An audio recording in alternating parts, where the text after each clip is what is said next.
नमस्कार मित्रांनो, आमच्या रेसिपीच्या व्हिडिओला तुमचा चांगला प्रतिसाद मिळाल्यामुळे आम्ही आता नवीन रेसिपी तुमच्या समोर घेऊन आलो आणि त्या रेसिपीच्या नवीन कल्पना आमच्या डोक्यात यायला लागल्या. त्यातील एक कल्पना म्हणजे सुक्या बोंबलाची सुकी भाजी कशी करायची ते आजच्या व्हिडिओत दाखवतो. आणि आता हे सुके बोंबील आपण साफ कसे करायचे ते बघूया. हे बोंबलाचं डोकं आहे, हे सप्पायचं काढून घ्यायचं आणि बोंबलाचे तुकडे करून घ्यायचे. हे आपण गरम पाणी थोडंसं करून घेतलेलं आहे. गरम पाणी कशासाठी तर ते बोंबलात थोडं वास होतो, ते त्याच्यामुळे विजल होऊन जातं. त्यामुळे ते छोटे छोटे तुकडे करून घेऊया आपण. सगळं सफाई करून व्यवस्थित घ्यायचं.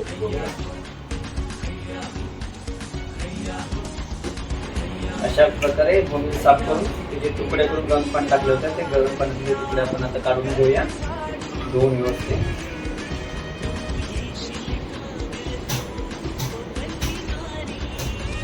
गरम पाण्यानं टाकल्यामुळे टाकले नसते तर एवढं खराब पाणी जास्त पोटात गेलं. आता आपण सुक्या बोंबीलची भाजी गॅस पेटवला, त्याच्यावर आपण पाणी ठेवलं आहे. त्यामध्ये आता आपण तेल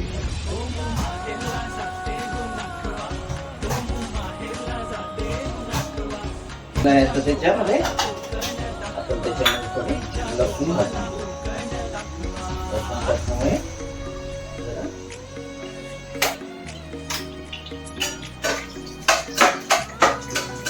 लसूण थोडी आपण भाजून घेऊया. आता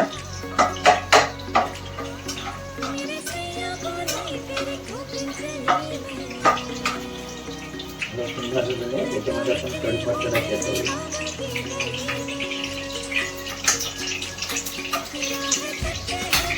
कढीपत्ता टाकलेला आहे.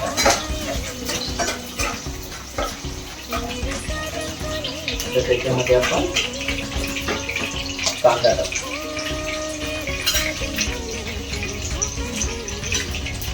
कांदा टाकतो. 2 कांदे कापलेले भाजीसाठी आणि 2 टोमॅटो टाकतो. कांदा आणि टोमॅटो गिरवून आपण कांदा लाल होईपर्यंत आपण तो भाजून घेतो. टोमॅटो पेस्ट तयार करतो.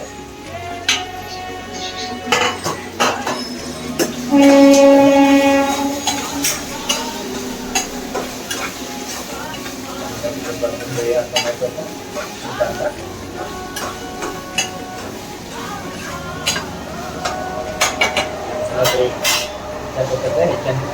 पेस्ट केल्यामुळे त्याची पेस्ट चांगली होते. टोमॅटो लवकर येईल.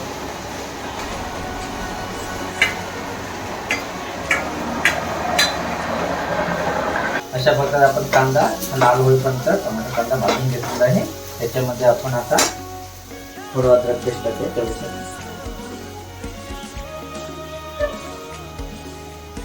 अद्रक पेस्ट टाकलेले आहे. त्यानंतर आपण त्याच्यामध्ये मसाले टाकूया.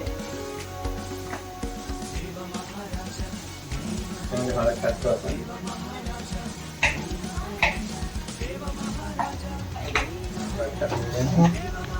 काश्मीर लाल तिखा लाल.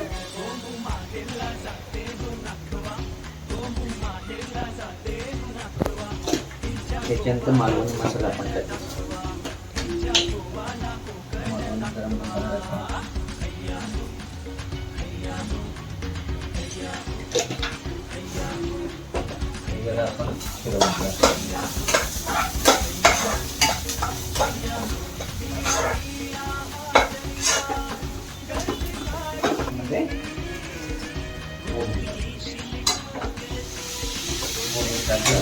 आपण थोडं फिरवून घेऊया.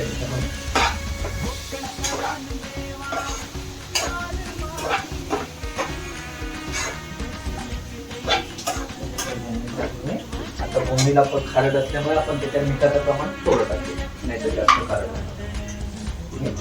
थोडं टाकायचं, जास्त नाही टाकायचं.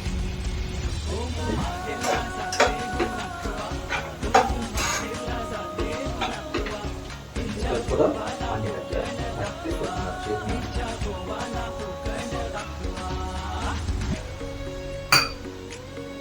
त्याच्यामध्ये कोकम टाकत आपण.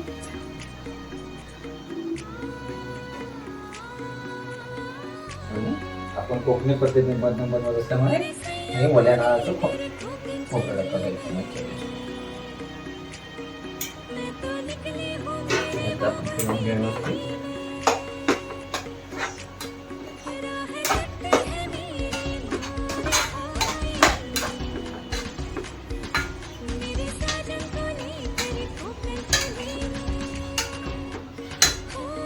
त्याला मंद त्याच्यावर आपण शिजवून घेऊया. शिजत ठेवल्यानंतर ही आपण भाजी सुकली आहे काय सुकलेली आहे. अशा प्रकारे बोंबाची भाजी छान प्रकारे तयार झालेली आहे. तसंच आपण त्याच्यामध्ये कोथिंबीर टाकून